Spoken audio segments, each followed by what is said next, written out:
Hey guys, how you doing? We're here at 4-Wheel Parts. Going to check out our vehicle. Get some work done on the F250. Come on in, let's check it out.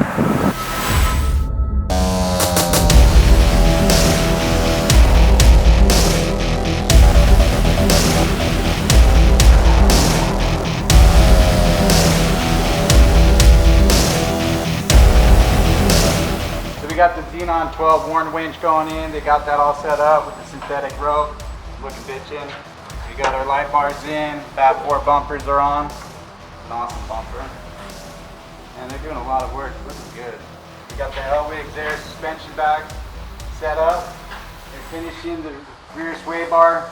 Looks like they might be doing the air compressor next. We'll get that all squared away. But yeah, everything's coming together pretty nice. It's looking good. Got to finish up a few electrical things, but other than that, thing's almost ready for SEMA.